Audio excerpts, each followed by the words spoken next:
Hey everyone, this is Holly Chantal of the Land of Brand, and I am your lead Mad Brand scientist for the Land of Brand Laboratory, or as I like to call it, the LOBoratory for short, because I think I'm clever sometimes.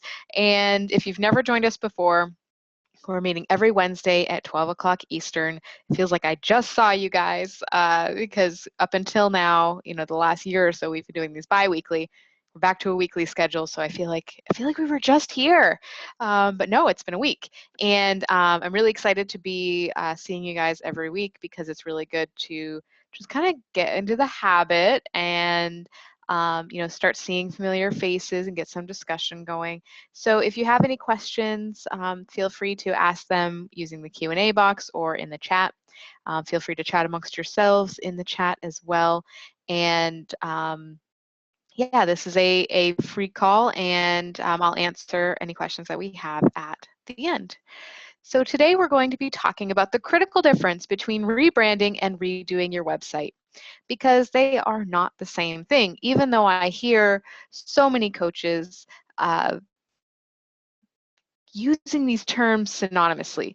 Usually when they're saying, the term they're using is that they're doing a rebrand, and that is redoing their website. But when we actually get talking, they haven't actually done the branding work first that drives the redoing of the website. So I'm going to share what I mean about that. So here's what I typically hear, even as recently as like a week ago. Hey Holly, I'm rebranding and I'd love your help designing my website. This is usually the red flag that I hear, that I know that, oh, we're going to have a little conversation here about what branding is. Because it's common belief that these two things go hand in hand, and in a way they do, but they're not the same thing. And most of the time when I do talk to whoever the person is that's asked me to redo their website, they understand when I talk about, well, branding's a little bit different than that. They understand it, but they're using the terms that they are familiar with, which is designing the website. So I want to just kind of clear up some things here. And really what triggered this topic is about 2 weeks ago, I had a colleague actually contact me, someone I really respect in the industry, and she said, I've hired a photographer, I have a copywriter, and I'm rebranding, and I'd really just like you to kind of bring everything together for the website. And at first I was thinking, okay, well, I don't really do website design anymore, so it sounds like you really got all your bases covered because the copywriter she hired is fantastic. I know who she is, and I know that she'll do a lot of the really good foundational work with her. It's like, I don't think you really need me. So we parted ways and decided, this wasn't a good fit for our project. And I realized after she got off the phone that she really did need me, because I realized that she might not actually realize what a rebrand truly is. And what she was actually doing was more of a refresh of her website, bringing everything up to date, optimizing, creating a better strategy. And those things are all important. And I think it also would have been helpful for her to, do the branding process as well. So I figured, what, if one, I didn't even catch this in the moment on the phone. If this person that, is someone that I really respect and is doing really well in the coaching world, should hear this distinction, then maybe other people should as well.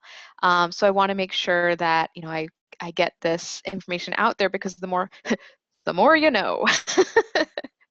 So let's talk about websites first. What is redoing a website? Because once we understand what that is, then we can talk about where branding fits in. So when you're updating your website, you're basically updating the look and feel, upgrading the graphics, changing your headshots, changing the look of things, maybe your logo, maybe your colors, which again are things that people definitely associate with branding. And you're going to be tightening up your list building strategy, so probably changing your opt-in offer, updating what your opt-ins look like, what the follow-up sequence looks like. So if you're using your website for list building, which many of us are, then that's going to be a big focus for when you're redoing your website. You're probably also reorganizing and updating content, the user experience, like how you want people to flow through your site. Maybe you're creating a new site map, redoing the copy, making sure that it's all really juicy in why they should be hiring you, and also just strategically sound. So basically you're optimizing. And then you're also creating something that you can proudly send people to. Many coaches that are redoing their website, it's a lot of big reason they're doing it is because of website shame. They are hesitant to send people to their website. They're hesitant to even market themselves because they know that the people going to their website are not really going to get an accurate picture of what it is they're doing. So you want to redo your website so you can feel confident that it's going to work for you, right?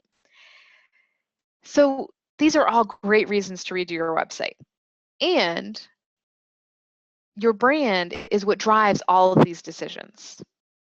So your brand is what determines how all of these things are executed and what needs to be said. So your brand defines that feeling that you want people to have when they interact with your website. So that drives the colors, that drives how you do your photos, what you're wearing in your photos, what you're posing yourself in your photos. When you know what that feeling is ahead of time, then you create the graphics and the look and feel to deliver on that. If you don't know what that is ahead of time, then you're probably going to have fantastic photos. You might have fantastic graphics, but this is where the Frankenbrand happens. Frankenbrand being, everything's kind of created in isolation of each other. So you're not coming at this with a cohesive, this is my strategy, which would be the brand. Your story and how you want to be perceived as a business owner, this is part of your brand. Again, big piece of the website. Who you want to be known for working with and the problem that you solve. So we're going to go a little bit more in depth into what I mean here. Obviously, your target audience and your niche if you're successful in business, you already know that anyway. But rebranding, your brand defines that, and rebranding means you're probably making a shift. Either you're not attracting the people that you want to be attracting, or you're planning on offering a new thing and attracting the people that are going to want that and can pay for it. So rebranding implies that you're kind of making a shift in how you're seen in the industry. And last but not least, your brand defines what sets you apart from your competition. So this is, how you're positioning yourself in the marketplace versus any other coach that's offering the same or similar services that I could go and hire to get my problem solved. How you are showing up as, the right choice for the right people, that's your brand. And all of these things are important when redoing your website. So if you're rebranding, that means that either you want to change one of the things that I mentioned in the last slide, so you want to change one of those things, or you might be rebranding because you've never had a brand before, so you're creating a brand based on what you've done so far, but you've never actually, intentionally branded yourself. So those are the two reasons, or the times you might find yourself in a situation where you are rebranding. And of course, when you rebrand, you're going to create a website, but it doesn't go the other way around. So your decisions in these areas drive the look and feel for your website and your photos, which I already mentioned, what your opt-in offer is, and the offer it leads into. So the work we do on, who are you attracting now? Who do you want to attract? What are the offerings you have now? And what are the offerings you're going to have? Maybe they're not changing, but maybe who they're focused on is changing, or how they're delivered or whatnot is changing. Those two things right there are what drive what your opt-in offer is, because your opt-in offer needs to be designed to attract the right people. It's not just a what is the word? It's not just a, I'm having one of those moments, guys. You know, something you can just pull out of a hat. I don't know what the word I'm looking for is, but it's not just one of those choices that you can just make on the fly. That doesn't really matter. You know, if it sounds good, then great. No, your option offer is an extremely strategic piece of your website. And especially because it's usually a very prominent place on your website, so it needs to serve a lot of purposes, such as building your list, such as people knowing what it is you're offering and why they're here. So your opt-in offer is important, and it's driven by your brand. The third thing, the voice of your copy and how you convey the value of your offering. So if you hire a copywriter, you want to be able to definitively tell them how you want to come across. So what is the voice, the personality? How do you want people to feel? They need to know those things so that they can capture that in the way they are writing. And then they also need to know what to write. So the what being, how do you want to be seen in the marketplace? What is your brand? What makes you different? How are you positioned? Those things are all really important to copywriters to know ahead of time. And again, if you're just hiring them and making these decisions on the fly because they're asking you the questions and you're answering them, but you didn't really give it the forethought and make decisions ahead of time, again, it's being created in isolation of other things in your business. And this is how you end up with another Frankenbrand, which you will feel like you need to fix within the next year. Because you're going to look at the new website and see that, you know, it still doesn't quite capture what it is you're trying to capture because you didn't set the intention ahead of time of what that was. And last but not least, every single touch point of your business needs to be in alignment. So this just goes back to what I was talking about, the Frankenbrand. You need to make sure that the reason you make these decisions ahead of time is so that everything you're creating is in alignment with each other instead of being created in isolation because you're hiring different service providers or, you know, who are asking different questions, and you might be in a different mood when you're asking those questions, when you're answering those questions. So this is why I feel like it's really important that whether you're branding or rebranding, that you make these decisions ahead of time so that it can drive everything else you're creating. And with my clients, I actually, when we establish what the brand is, I give them a reference guide. It's like a 30-page PDF document that has like, these are your reference points. This is your message. This is your system. This is your uniqueness. This is your position. Like, these are all the things that you need to make sure are absolutely in alignment with each other, no matter what it is you're creating. One of the things is your personality archetype. Making sure that the voice is the same. Like, these are the kinds of words you use. So that way you can use that as a reference and send it to your service providers, your copywriter, your website designer, to make sure that everything that's being created is in alignment with each other and not in isolation of each other. So when might you need to rebrand? So, you know, everyone knows they need a new website, or most people I talk to want a new website because they're not exactly proud of it. But when do you actually need to rebrand? So if what you're offering in your business doesn't align with your future vision, then it might be time for you to rebrand. So start making that shift to attracting the right people that you want to serve, or attracting the people that are going to want this new offer that you want to create. So sometimes just sitting back and assessing like where you are in your business now and where you want to be will tell you, you know, is what I have now going to get me there? And if not, then chances are a rebrand will help you make that shift. If you're attracting the wrong type of clients for the offers you really want to make. So let's say you have a coaching program or a product, and the people that keep contacting you keep saying no for whatever reason because it's not really the right fit. Chances are that's a branding problem. Whatever message you're putting out there is attracting a certain type of client that is not the client that wants what you have. So you need to change the message, or you need to change the offer depending on the situation. If you want to change how people see you in your industry, so you'll see this, the first example that comes to mind is, and this was like a horrible brand fail, so which is why I remember it. A few years ago, JCPenney rebranded. So they rebranded and they changed their logo. They had a square around the JCPenney logo, and it was all about, we don't cut corners, we don't cut prices. We're squares.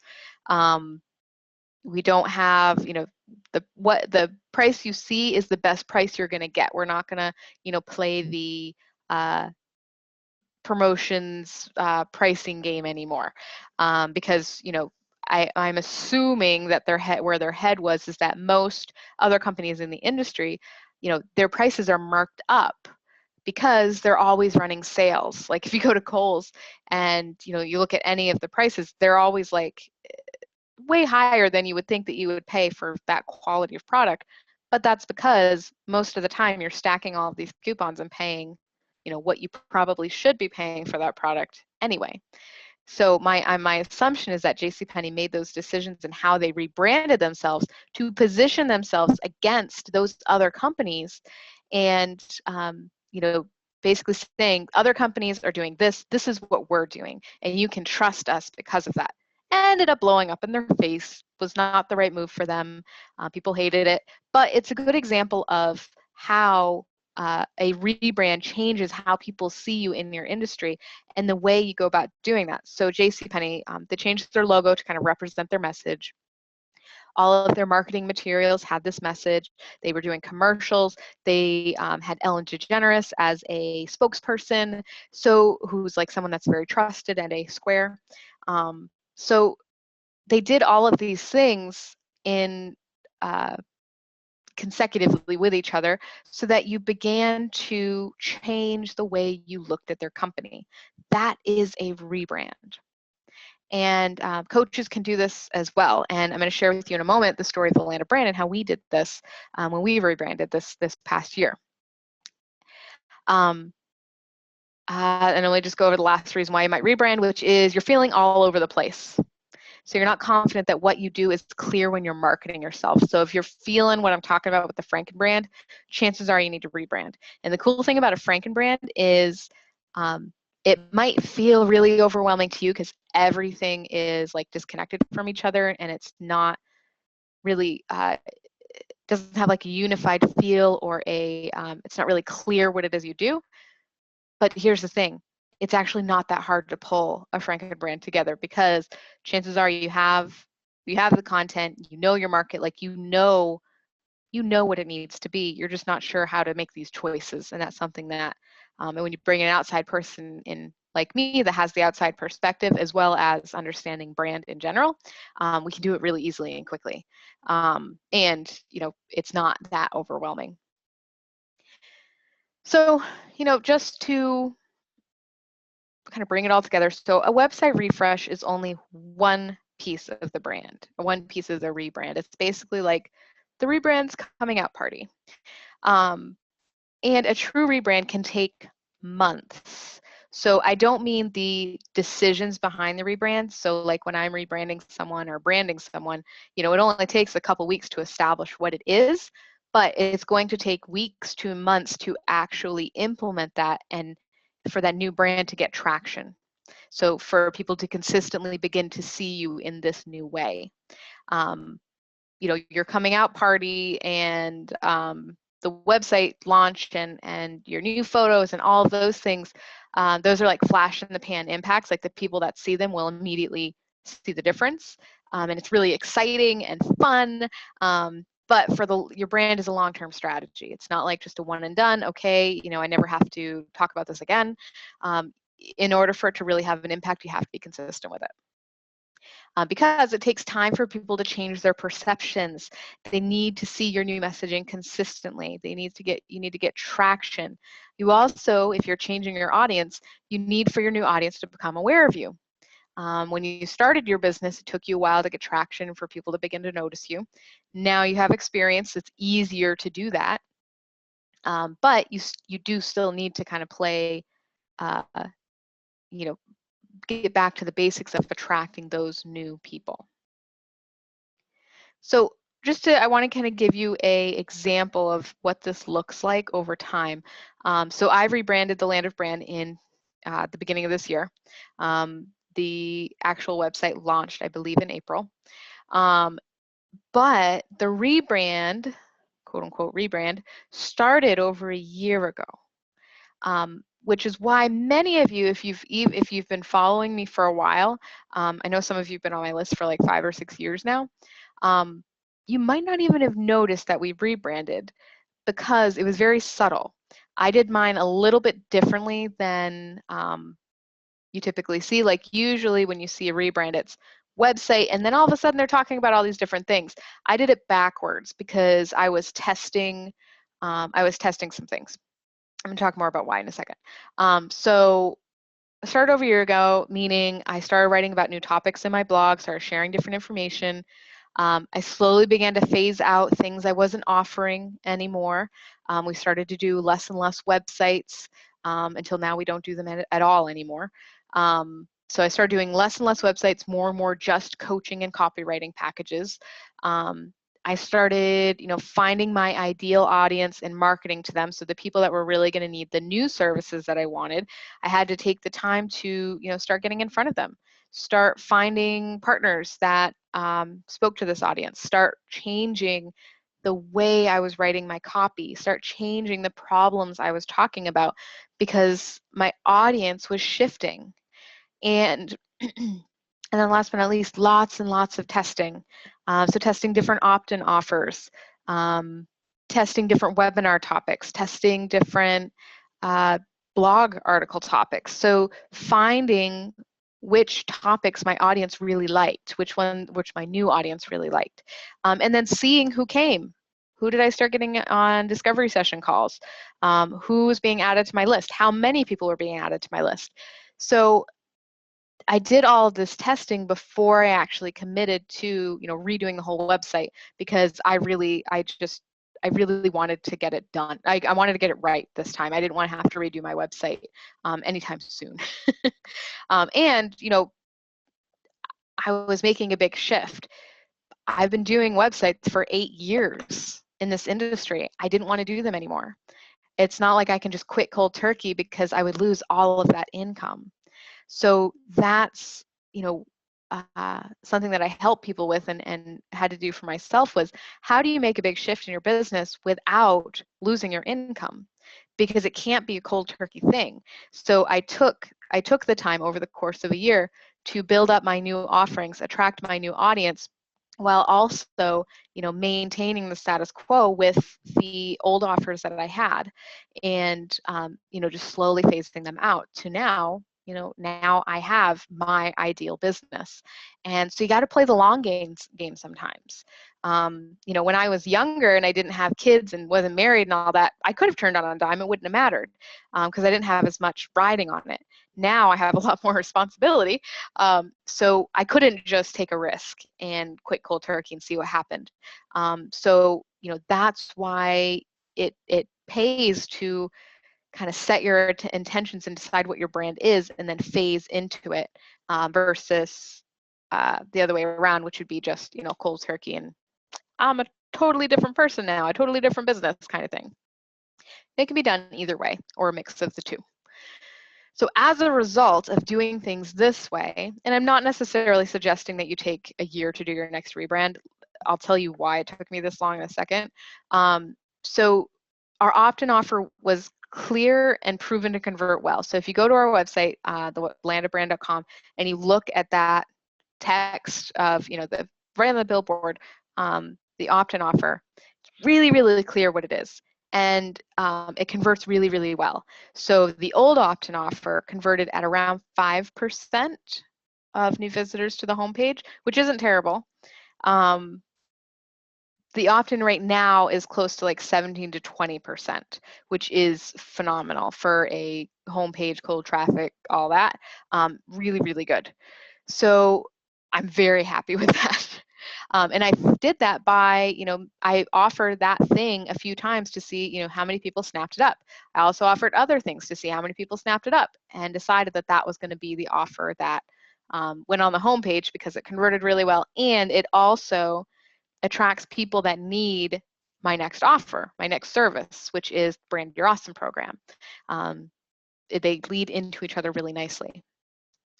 So the sales pages are completely clear on what I offer, and I was able to create an easy flow for visitors. So because I wasn't, I didn't just, because I didn't, the older services that I had, I was able to, just nix those completely in the new website, which I wouldn't have been able to do if I hadn't already established the sales processes and the right traffic and that kind of thing that want my new offers, which is more like just branding, and copywriting, which is something I never actually formally offered before. It was kind of just part of my website design packages. It's like a happy bonus, but now I actually offer like collaborative copywriting packages. So those kinds of things, like once I knew what worked and what didn't work and what my audience really, or my new audience really wanted, I was able to make really clear sales pages. Know what messages are attracting my ideal clients. So hint here, trailblazers. So my ideal clients are not just coaches. They're not just entrepreneurs or just light workers. They are the ones that are trailblazers. So I had to really nail down what that was. And now that I use that in my marketing, it's on my homepage. It's, I talk about it at the beginning of my webinars, like who are your trailblazer if. That means that I attract the people that contact me. They always say, like, you hit the nail on the head when you said trailblazers. Like, that is so me. And it makes them feel so heard. I would not have been able to capture that language unless I really did the work and did the research and who is my ideal client and what do they identify with? Like, how do they self-identify? And that took a little bit of time, probably because I was doing it myself and I'm so close to it. I do this much easier when I'm working with someone else and you're taking that outside perspective and you immediately see the right path. It's much harder to do for yourself. So after that, the website refresh was a piece of cake. I didn't get new photos done. That's coming at some point because I look a little different than I did when I did those photos. So the website refresh was a piece of cake. The photos didn't have to be redone. We didn't really redo the graphics. We kind of repurposed all the old stuff that we've been using for the last, LOBoratory's been around for 5 years. So for the last 5 years, we just repurposed what we already had into the new structure. So really it was more the copy changing than the actual design. So why did it take so stinking long? Because I have a lot of friggin' patience. And doing things for yourself is different than doing it for others. It's not that you can't, or that I can't do it for myself. Some people really can't do it for themselves because they're just literally too close. But it's just different. Because I was doing it for myself and I really wasn't in a hurry, because my business was running fine as it was. I didn't actually have to rebrand. It was more like, where do I want to head in the next 5 years?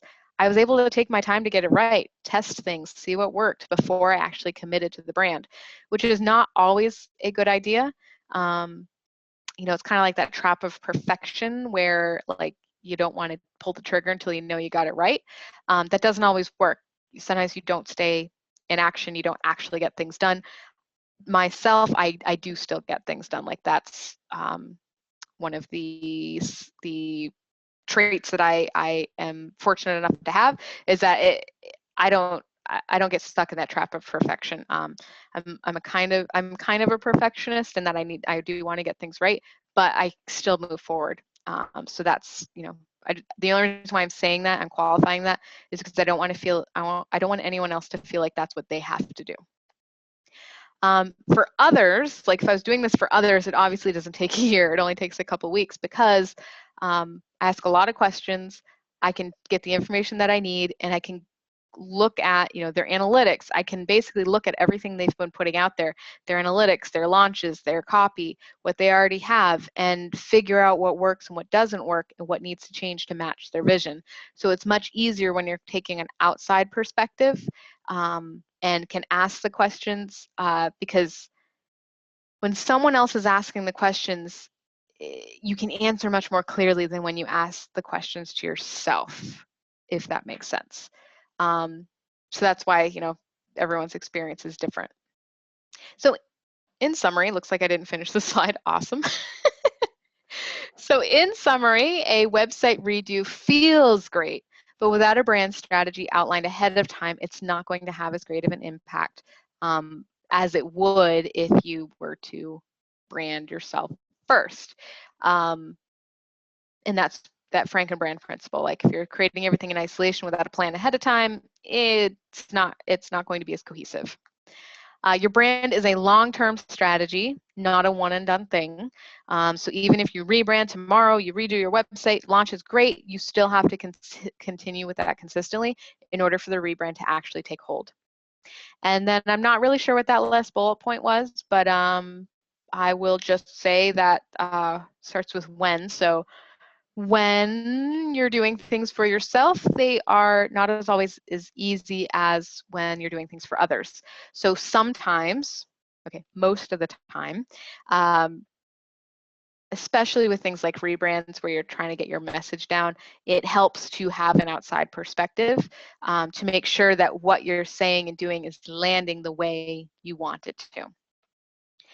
So I guess it's kind of like a don't do what I did, which was do it for yourself. But that's because I am a trained professional. Don't do these things at home, kids. So what's happening in the land of brand? So right now we are booking clients for mid to late August. Start dates are, I think, the week of my birthday, which is August 15th. So believe it or not, now is the time to start thinking about 2018. We're getting into the fall. You know, if you want to rebrand and do your website copy and all that, that can take about 3 months. So that would set you up nicely to be able to launch in 2018 with a bang. So if you really want to finish out the year strong, get things set up for next year for your, what you envision happening in your business, now is the time to start talking about that. So if you want help, email me, holly@thelandofbrand.com, and we'll get you set up with a discovery session to see, what we can do together and if we can help you, because we might not. So there's that. And I also just feel like mentioning, I'm going to keep talking about this because I'm really excited. So in a couple of weeks, I am taking the week off. I haven't taken a week off by myself, pretty sure ever. Like, I don't remember ever doing this. So I'm taking a week off completely, no internet. I'm going to a cabin in the woods. It's actually a trailer in the woods, but it's not trashy. I'll show you guys pictures when I get there. It's really cool. So I'm going to stay in a cabin in the woods by myself and write my book, and just kind of take some time to disconnect and be alone a little bit. And I'm really, really looking forward to it, and looking forward to all the awesome ideas that I'll be able to share with you when it's done. So our next meeting is July 26th at noon, so next week. And it's how to build your coaching business with no regrets. That's not a typo. So I don't know if you guys have ever seen that. I don't know if it's a stock photo or I can see it in my head. I think it might be a commercial where it's like this person has a tattoo and it's no regrets.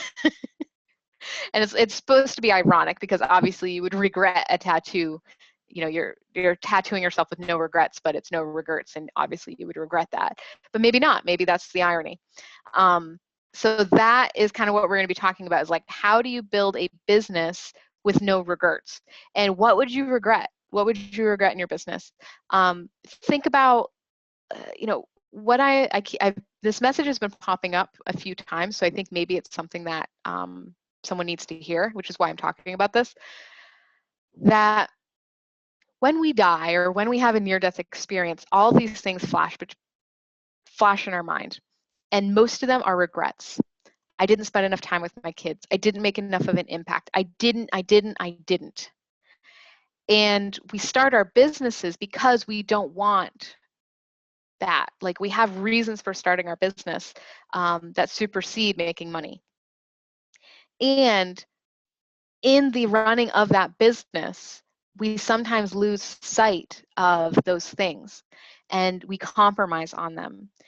So that's what we're going to be talking about next week, is how do you build your business without compromising on those things? And how do you truly, have no regrets? How do you have your business be that vehicle to living your dreams? So that's what we're going to talk about next week. And